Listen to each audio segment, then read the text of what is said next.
रेखा cabinet की पहली बैठक में मंत्रियों के विभागों का बंटवारा हुआ। सीएम रेखा ने अपने पास रखा वित्त मंत्रालय, प्रवेश वर्मा को पीडब्ल्यूडी और जल विभाग दिया गया।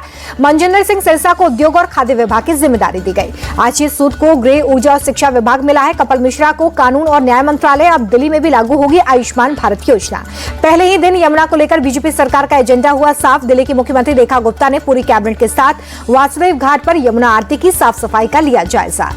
शपथ के तुरंत बाद एक्शन में दिल्ली की मुख्यमंत्री रेखा गुप्ता सचिवालय जाकर कार्यभार संभाला। वीरेंद्र सचदेवा, बैजयंत पांडा समेत कई बीजेपी नेता रहे मौजूद। मुख्यमंत्री के कार्यभार संभालने के दौरान मौजूद रही पूरी कैबिनेट। सीएम रेखा गुप्ता ने अपने मंत्रियों के साथ विक्ट्री साइन दिखाए। कार्यभार संभालने के बाद मुख्यमंत्री रेखा गुप्ता बोले कि विकसित दिल्ली के मिशन को पूरा करेंगे, सरकार का एक दिन भी व्यर्थ नहीं जाएगा। मीडिया से बातचीत में मुख्यमंत्री ने कहा कि दिल्ली से किया गया एक एक वादा पूरा होगा। सीएम हाउस के दरवाजे सबके लिए हमेशा खुले हैं। दिल्ली में 27 साल बाद बीजेपी की वापसी पर कार्यकर्ताओं में जश्न। पार्टी ऑफिस के बाहर पटाखे फोड़ते नजर आए। दिल्ली के मंत्री मनजिंदर सिंह सिरसा बोले कि आपने जो गंदगी फैलाई हम उसे साफ करेंगे। मुझे जो जिम्मेदारी मिली है उस पर खरा उतरने की कोशिश होगी। रेखा गुप्ता को ओपी धनखड़ ने दिया 501 रुपए का शगुन। हरियाणा की बेटी के साथ दिल्ली की कमान मिलने पर शगुन देकर सम्मान किया। प्रवेश वर्मा ने मंत्री पद की शपथ ली। नई दिल्ली सीट से अरविंद केजरीवाल को चुनाव हराया है। सीएम पद के प्रबल दावेदार माने जा रहे थे प्रवेश वर्मा दिल्ली के पूर्व मुख्यमंत्री साहिब सिंह वर्मा के बेटे हैं। मनजिंदर सिंह सिरसा ने मंत्री पद की शपथ ली। राजौरी गार्डन से तीसरी बार विधायक चुने गए हैं। बीजेपी के नेशनल सेक्रेटरी भी रह चुके हैं। पंजाब चुनाव में बीजेपी के लिए अहम होंगे। जनकपुर से पहली बार विधायक चुने गए आशीष सूद ने ली मंत्री पद की शपथ। बीजेपी का पंजाबी चेहरा है। आशीष सूद गोवा और जम्मू कश्मीर सह प्रभारी भी रह चुके हैं। बीजेपी के प्रदेश महासचिव भी रह चुके हैं। कपिल मिश्रा ने दिल्ली सरकार में मंत्री पद की शपथ ली है। दिल्ली का कट्टर हिंदुवादी चेहरा है। केजरीवाल सरकार में मंत्री रह चुके हैं। कपिल मिश्रा करावल नगर से दूसरी बार विधायक चुने गए हैं। रविंद्र इंद्राजित सिंह भी दिल्ली सरकार के मंत्री बने। दिल्ली बीजेपी के बड़े दलित चेहरों में उनकी गिनती होती है। बवारा से विधायक चुने गए रविंद्र इंद्राज का सीएम फेस को लेकर भी नाम था। उनके पिता नरेला सीट से विधायक रह चुके हैं। विकासपुरी से पहली बार विधायक चुने गए पंकज सिंह ने भी मंत्री पद की शपथ ली है। बिहार के बक्सर के रहने वाले हैं। दिल्ली में पूर्वांचली कोटे से मंत्री का पद मिला है। विधायक बनने से पहले पार्षद थे पंकज सिंह। इनके पिता दिल्ली में एमसीडी कमिश्नर भी रह चुके हैं। पीएम मोदी के मंच पर आते ही जनता ने मोदी मोदी के नारे लगाए। प्रधानमंत्री ने हाथ जोड़कर सभी का अभिवादन स्वीकार किया। पीएम मोदी ने मंच पर मौजूद नेताओं से भी मुलाकात की है। आंध्र प्रदेश के मुख्यमंत्री चंद्रबाबू नायडू और डिप्टी सीएम पवन कल्याण से हालचाल जाना। शपथ से ठीक पहले रामलीला मैदान में रेखा गुप्ता प्रवेश वर्मा की मुलाकात। दोनों नेताओं ने एक दूसरे को बधाई दी। कैबिनेट मंत्री पद की शपथ लेने के बाद प्रवेश वर्मा ने कहा कि जो जिम्मेदारी दी गई है उसे पूरी ईमानदारी से निभाऊंगा। शपथ लेने के बाद दिल्ली सरकार में मंत्री कपिल मिश्रा ने कहा कि हम प्रधानमंत्री नरेंद्र मोदी के विजन को पूरा करेंगे। यूपी सीएम योगी आदित्यनाथ ने रेखा गुप्ता को दिल्ली की नई मुख्यमंत्री बनने पर बधाई दी। ट्वीट कर बधाई दी। केंद्रीय मंत्री शिवराज सिंह चौहान ने दिल्ली की मुख्यमंत्री रेखा गुप्ता को दी बधाई। कहा प्रधानमंत्री के मार्गदर्शन में विकसित दिल्ली बनाने में वो कोई कसर नहीं छोड़ेंगे। शपथ ग्रहण में आम आदमी पार्टी की राज्यसभा सांसद स्वाति मालिवाल भी पहुंची। रेखा गुप्ता से मुलाकात की बधाई दी।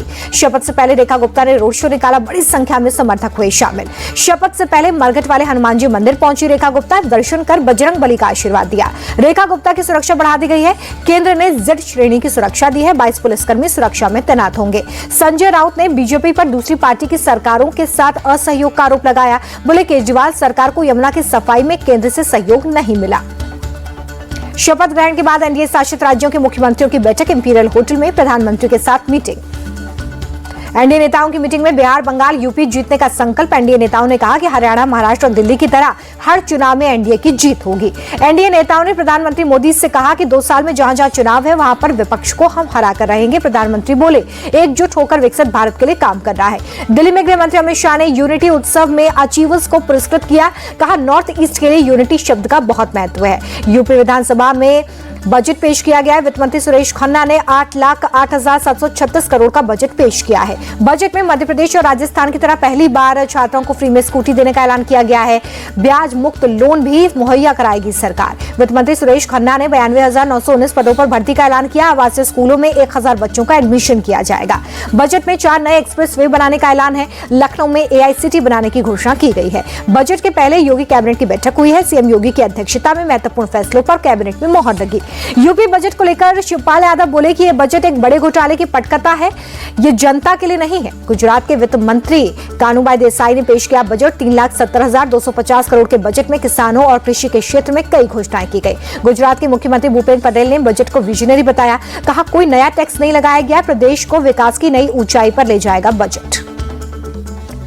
रायबरेली के दौरे पर कांग्रेस सांसद राहुल गांधी अपने संसदीय क्षेत्र में छात्रों से बातचीत की। रायबरेली के चुरवा हनुमान जी मंदिर पहुंचे राहुल गांधी। मंदिर में दर्शन पूजन कर बजरंगबली का आशीर्वाद लिया। राहुल गांधी रायबरेली के जगतपुर पहुंचे, राणा बेनी माधव सिंह की मूर्ति का अनावरण किया। रायबरेली में राहुल गांधी ने साधा यूपी सरकार पर निशाना। कहा, उत्तर प्रदेश की सरकार युवाओं को नहीं दे सकती रोजगार, इस सच्चाई को मानना पड़ेगा। रायबरेली में राहुल गांधी ने मायावती को लेकर बड़ा बयान दिया। कहा कि हम चाहते थे कि बहन जी कांग्रेस के साथ लड़ें चुनाव, साथ आती तो बीजेपी कभी नहीं जीतती। राहुल गांधी के बीएसपी के साथ चुनाव लड़ने वाले बयान पर मायावती का जवाब आया सामने। कहा, बीएसपी से गठबंधन की बात करना कांग्रेस का दोगलापन। कांग्रेस के साथ आने पर बीएसपी को हमेशा नुकसान हुआ। राहुल गांधी पर बीजेपी का बड़ा अटैक। रविशंकर प्रसाद बोले, राहुल गांधी ने विदेशी सरकारों से पैसा लेकर नरेंद्र मोदी को चुनाव में हारने की साजिश रची। रविशंकर प्रसाद ने यह भी कहा कि अमेरिका से मिले पैसे से मोदी को हराने की साजिश रचते थे राहुल। पैसे के लेन देन के सबूत के तौर पर एक ऑडियो भी सुनाया। आंध्र प्रदेश के मुख्यमंत्री चंद्रबाबू नायडू ने कृषि मंत्री शिवराज सिंह चौहान के साथ की वर्चुअल बैठक। कृषि और ग्रामीण विकास योजनाओं के क्रियान्वयन और प्रगति पर चर्चा की। महाकुंभ पर सीएम ममता बनर्जी के बयान को लेकर बीजेपी का हल्ला बोल। बीजेपी नेता शुभेंदु अधिकारी ने कोलकाता में विधायकों के साथ किया प्रदर्शन। पश्चिम बंगाल के नेता प्रतिपक्ष शुभेंदु अधिकारी का ममता सरकार पर निशाना। कहा, 10 साल पहले मरने वाले हज यात्रियों को ममता ने दिया था 10 लाख रुपए का मुआवजा। महाकुंभ भगदड़ के दौरान मरने वालों को उतनी राशि दे दें। आरजेडी नेता तेजस्वी यादव का तंज। सीएम नीतीश कुमार की यात्रा दुर्गति यात्रा है, जनता का पैसा अधिकारी लूट रहे हैं। एमएलसी चुनाव में आचार संहिता उल्लंघन मामले में सीएम जगन मोहन रेड्डी पर एफआईआर। वाईएसआर एसपी पार्टी के 8 अन्य लीडर्स के नाम भी इस एफआईआर में शामिल हैं। महाकुंभ जाने के सवाल पर राहुल गांधी नमस्कार कहकर आगे निकल गए। बरेली में पत्रकारों ने सवाल पूछा था। महाकुंभ पहुंचे केंद्रीय मंत्री गिरिराज सिंह बोले, राज्य सरकार ने महाकुंभ में शानदार व्यवस्था की है। महाराष्ट्र के सांसद और डिप्टी सीएम एकनाथ शिंदे के बेटे श्रीकांत शिंदे प्रयागराज पहुंचे। पार्टी नेताओं के साथ संगम में डुबकी लगाई। बीजेपी नेता राम माधव प्रयागराज पहुंचे, बोले, भारत की आध्यात्मिक परंपरा पुनर्जीवित हुई है, दुनिया भर से आ रहे श्रद्धालु। स्वामी चिदानंद सरस्वती का बयान। 50 करोड़ से ज्यादा श्रद्धालुओं ने आस्था की डुबकी लगाई। प्रयागराज में हो रहा है सनातन का सबसे बड़ा पर्व। महाकुंभ में श्रद्धालुओं का आना लगातार जारी। सुबह से बड़ी संख्या में पहुंचे श्रद्धालु। बिहार के गया में प्रयागराज जाने वालों की भारी भीड़ है। पुख्ता व्यवस्था के बावजूद ट्रेन में चढ़ने के लिए अव्यवस्था देखी गई। संगम क्षेत्र में नाव से पेट्रोलिंग कर रही है पुलिस और एसडीआरएफ की टीम। लोगों से सावधानी बरतने की अपील की गई। संगम में जल की गुणवत्ता को लेकर साइंटिस्ट अजय कुमार का बयान। पानी की क्वालिटी खराब होती तो लाखों लोग बीमार हो जाते। देहरादून में आपदा राहत और बचाव उपकरण ले जाने वाले वाहनों को हरी झंडी सीएम कैंप कार्यालय परिसर से सीएम धामी ने रवाना किया। नोएडा सेक्टर 122 के टेंट गोदाम में लगी आग। मौके पर पहुंची फायर ब्रिगेड की टीम। अजमेर में नाबालिग बच्चियों से ब्लैकमेल मामले में प्रशासन का एक्शन। रोड पर बने अवैध कैफे को बुलडोजर से ध्वस्त कर दिया। अरुणाचल प्रदेश और मिजोरम का स्थापना दिवस आज 1987 में आज ही के दिन पुणे राज्य का दर्जा मिला था। राष्ट्रपति द्रौपदी मुर्मू ने ट्वीट कर दोनों राज्यों के विकास की कामना की। गुजरात में सूरत के इंडस्ट्रियल एरिया में कंपनी में आग लगी। मौके पर पहुंची फायर ब्रिगेड की टीम। फायर ब्रिगेड की करीब 12 गाड़ियां आग बुझाने में जुटी। हादसे में किसी के जान का नुकसान नहीं। कंपनी के अंदर तेजी से फैली आग। गुरुग्राम के सदर बाजार में कपड़े के शोरूम में आग लग गई। शोरूम के दोनों फ्लोर्स को आग ने चपेट में लिया। हिमाचल प्रदेश के कुल्लू में नहीं थम रही है जंगल की आग। पेड़ों के जलने से पर्यावरण को नुकसान। मध्य प्रदेश में छत्रपति संभाजी पर बनी फिल्म छावा होगी tax free. CM Mohan Yadav ने किया ऐलान। मुंबई में फिल्म छावा का स्पेशल स्क्रीनिंग हुआ। महाराष्ट्र के governor, deputy CM Eknath Shinde सहित फिल्म इंडस्ट्री के कई कलाकार शामिल हुए। शिमला के नरकांडा में स्कीइंग करने पहुंचे लोगों में छाई मायूसी। बर्फबारी कम होने की वजह से प्रैक्टिस नहीं कर पाए। हिमाचल प्रदेश के लाहौल स्पीति में ताजा बर्फबारी से कड़ाके की ठंड लौट आई है। जम्मू कश्मीर के कुपवाड़ा में जबरदस्त बर्फबारी हुई है। सड़क से लेकर पहाड़ तक बर्फ से ढक गए हैं। आध्यात्मिक गुरु और ईशा फाउंडेशन के संस्थापक सदगुरु जग्गी वासुदेव से मिले कर्नाटक के deputy CM DK Shivakumar. पत्नी उषा शिव कुमार भी मौजूद रही। गिरावट के साथ बंद हो गया शेयर बाजार। सेंसेक्स 203 और निफ्टी 19 अंक गिरकर बंद हुआ है। अमेरिकी डॉलर के मुकाबले 33 पैसे मजबूत हो गया रुपया। $1 की कीमत 86 रुपए 65 पैसे हुई। बाजार में गिरावट का सोने के दाम पर भी असर पड़ा। 213 रुपए की गिरावट के साथ 10 ग्राम सोने की कीमत 86,520 रुपए हुई। बाजार में चांदी के भाव भी बढ़ गए हैं। 1 किलो चांदी की कीमत 223 रुपए के उछाल के साथ दर्ज की गई है। 97,789 रुपए हुआ दाम। ऑनलाइन पेमेंट ऐप गूगल पे पर बड़ा ऐलान किया गया है। कार्ड के जरिए पेमेंट करने पर एक्स्ट्रा टैक्स लगाने की घोषणा की गई है।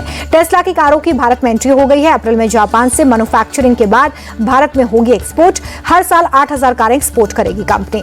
Chief economic adviser V Anantha Nageswaran का कार्यकाल 2027 तक बढ़ा दिया गया है। मोदी कैबिनेट ने मंजूरी दी है। स्कोडा इंडिया को टैक्स में छूट वाली याचिका पर बॉम्बे हाईकोर्ट में सुनवाई हुई है। कस्टम डिपार्टमेंट ने कंपनी पर गलत जानकारी देने का आरोप लगाया।